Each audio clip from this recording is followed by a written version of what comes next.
Hey everyone, and welcome to the fourth Make It Mac Monday. Thank you so much for joining. Today's episode is going to be on the easiest way to find something on your Mac. That's right, the easiest way to find something on your Mac.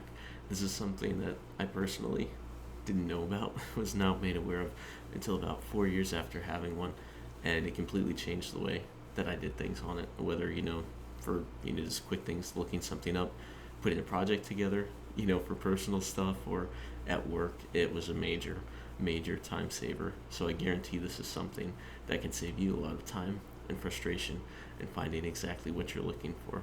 So without further ado, let's get into it. All I have to say is one word before we start: Spotlight. This is JVIT, and here we go. For the sake of this video, I've placed myself in a tough spot intentionally. I've created a file within a folder, and I've buried it deep within my Mac.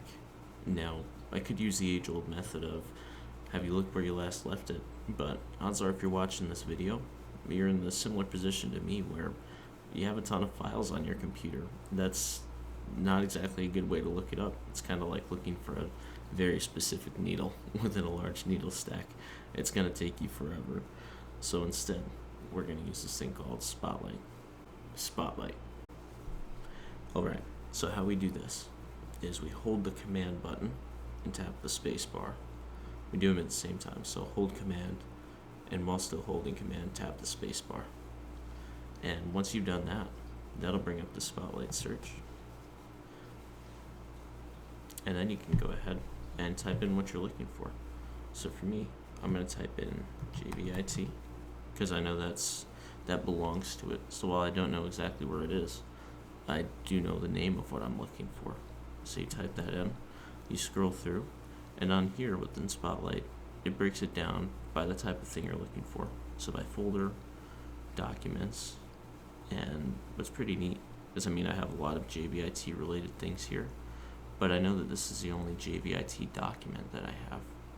So what you do, if you do a single click on it, it'll preview it, and if you double click, it'll open exactly what you're looking for. Hooray, you found it. So yeah, everybody, that's it. That's how you use Spotlight. You do a quick search, you find what you're looking for, and you can move on with exactly what you need. So thank you so much for tuning in. As always, any like, comment, subscribe, or even hitting that bell icon, so that way you get notified whenever a new JVIT video comes out. All of that would be appreciated. Thank you so much for your time. Love you all. God bless you, and have a great day.